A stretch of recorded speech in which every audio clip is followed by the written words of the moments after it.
Frank Sinatra's interest in politics was long-lasting, but his choice of candidates changed dramatically over the years.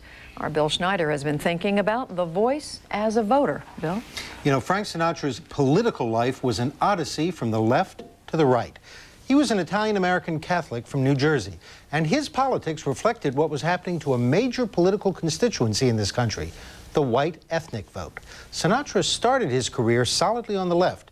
He was even suspected of being a communist during the McCarthy era. In those days, white ethnic voters were the cornerstone of Franklin Roosevelt's New Deal coalition. They voted solidly Democratic. The Catholic Democratic vote reached a peak in 1960 when one of their own, John F. Kennedy, became the Democrats' standard bearer.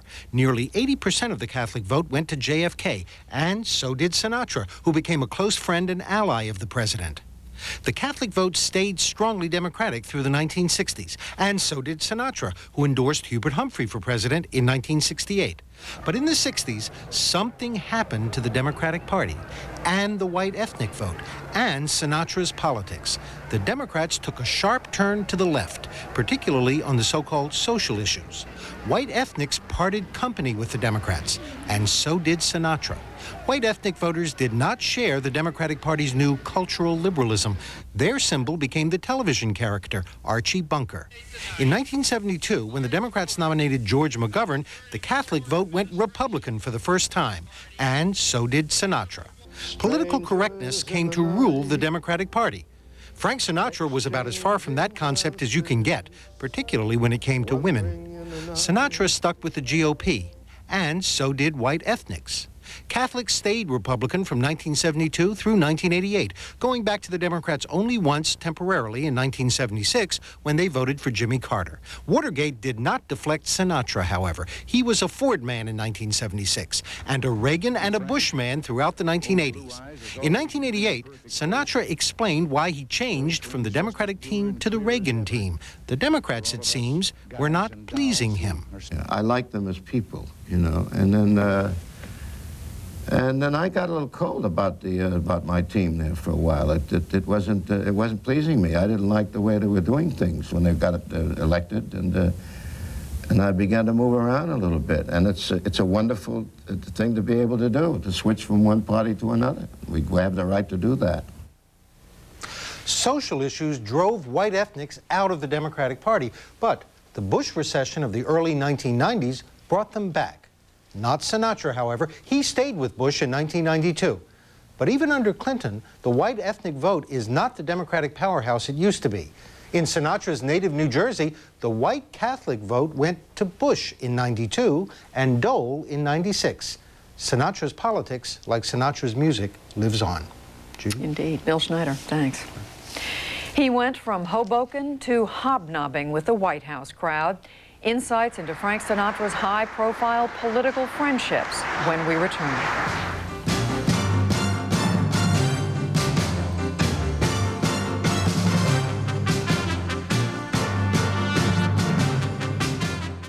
There you are, you with your promises of federal aid to education. Promises, that's all they were. She thinks you're President Kennedy. Make her happy. Say something to assure her. I'll try to push the bill through before the close of the next session. Frank Sinatra poking a little political fun in the 1963 movie Come Blow Your Horn. Well, joining us to talk about Frank Sinatra's off-screen political connections, historian Michael Beschloss.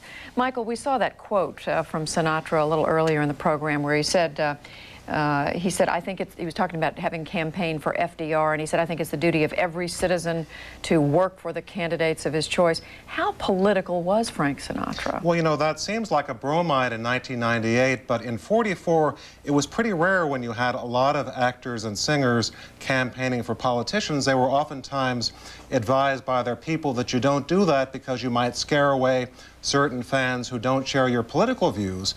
But Sinatra had grown up in a Democratic household. His mother had been a Democratic leader in Hoboken, and as early as Sinatra was famous in the early 1940s, he was out campaigning for Roosevelt and Truman. A lot of the women who attended his concerts in 1944 attended with big buttons saying, "Frankie's for FDR, and so are we." Now, he had some very interesting relationships along the way. We read that Eisenhower didn't like the fact that he was campaigning for John Kennedy and made a crack about Sinatra at one point. Eisenhower thought that Sinatra was the kind of person, because of his nightlife and also what he knew about Sinatra's connections, who should not be around a president. And privately, Ike would criticize John Kennedy for being seen in the company of Frank Sinatra. But in Kennedy's case, he was someone who was very glad to, in a way, siphon some of Sinatra's popularity. Sinatra was the one who wrote and sang the Kennedy campaign anthem in 1960, High Hopes, and Sinatra even prepared a guest house and a helicopter pad in Palm Springs, California, near his house for presidential visits. What brought the two of them together? What was it? Was it a shared political philosophy? I think both were in general liberal Democrats, but Kennedy liked to go to Hollywood and he liked to be in Las Vegas. And actually it was in Las Vegas in 1960 that Sinatra introduced to John Kennedy Judith Campbell, who later was to become famous as someone who was involved with Kennedy while he was in the White House. Sam Giancana, indeed, friend, and so forth. But there was a falling out with Kennedy, as we heard in that report from Gene Randall.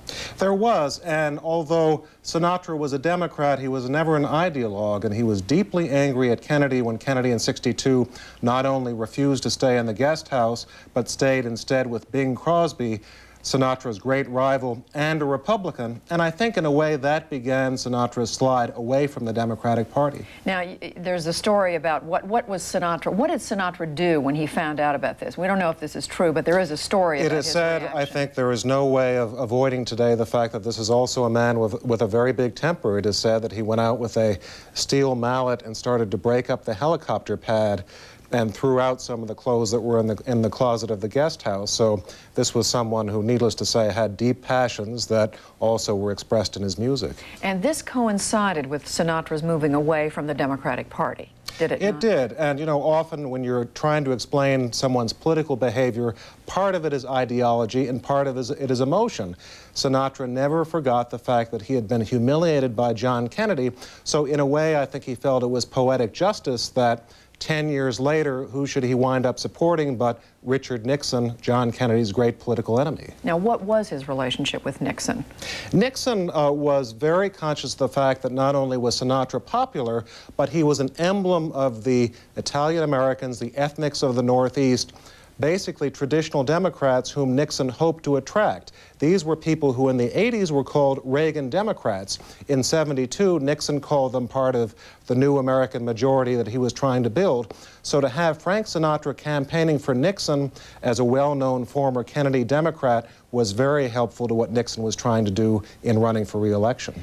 To what extent were Sinatra's ties, however close or distant they were, with organized crime an embarrassment ever to his political friends? They were certainly in the case of John Kennedy, because the reason why Kennedy distanced himself from Sinatra after owing him a lot for 1960 was a rather large FBI file that hinted that there might be embarrassment there. Lyndon Johnson kept a similar distance. But it didn't affect Nixon and later Reagan? I think to some extent they felt that at least in a figurative sense, the statute of limitations had run out, and Sinatra was so popular that the public was willing to ignore these hints about Sinatra's background, and to an extent they were. Now, what about the Reagans? I mean, we've seen that Sinatra and Nancy Reagan had a friendship.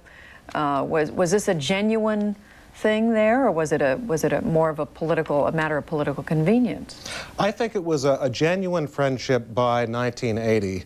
Earlier, it is said that Sinatra was not particularly close to Reagan in Hollywood, and certainly they were not politically close once Reagan went to the right in the late 1940s. But in 1980, when Ronald Reagan announced for president in New York, Frank Sinatra gave a big fundraising evening in New York that made Reagan a lot of money, and the Reagans never forgot that Sinatra was supporting Ronald Reagan in late 1979 at a time when many thought it was very unlikely that this right-wing figure could ever become president. Fascinating, fascinating. Michael Beschloss, thank you very much. Thanks, Judy. For joining us. And Inside Politics, we'll be right back.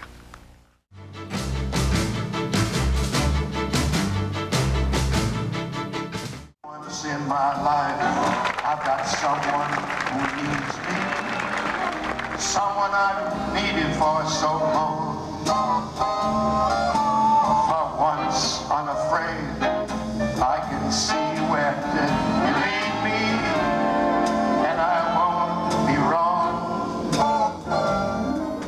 Normally, on a Friday at this time, we would be bringing you Bill Schneider's Political Play of the Week. But in honor of the passing of Frank Sinatra, we want to bring you a sample now of what some other political figures are saying about him and his effect on their lives. I had the opportunity, after I became president, to get to know him a little, to have dinner with him, to appreciate on a personal level what hundreds of millions of people around the world, including me, appreciated from afar. I'll be charmed as a bird, and I'll know in a word, she's the right girl for me. When I was a child in Puerto Rico, my father came back from the Army, and he brought with him a stack of those 78 RPM records, the old ones. And there were Sinatra records, and I was introduced both to his voice and to the English language. And I fell in love with both at that time. My mom and dad used to dance to Sinatra at Hershey Park before he was famous. So there's a long, long relationship there, and affection for him. And, you know, I think he was just an amazing contributor, from records to movies, to the impact of his personality. But he's got high hopes. He's got high hopes. He had so many, and they were all so good. I think for President Kennedy, it was High Hopes.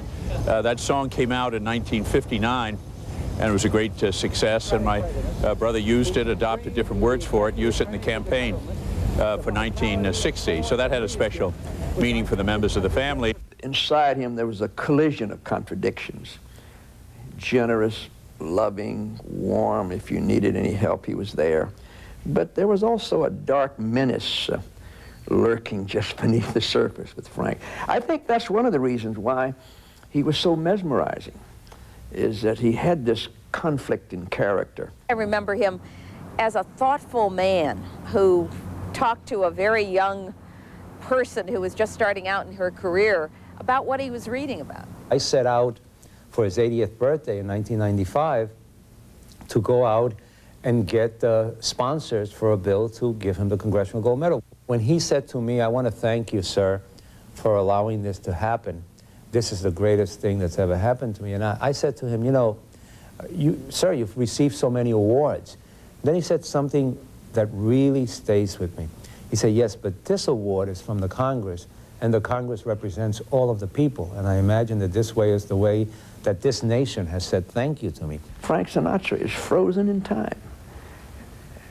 And his voice, and his movies, but especially the voice, the way he caressed lyrics, the way he put together the full song. So anybody who composed a song that Frank Sinatra sang felt like suddenly he was in Valhalla, because somebody was treating his or her music the way it ought to be treated. That is all for this edition of Inside Politics. I'm Judy Woodruff. Be sure to stay with CNN throughout this evening for more on Frank Sinatra. See his life and times on Larry King Live at 9 p.m. Eastern. Then at 10 Eastern, Sinatra the Voice, a one-hour special report anchored by Judd Rose and Willow Bay. Showbiz Today's hour-long Sinatra special is after this.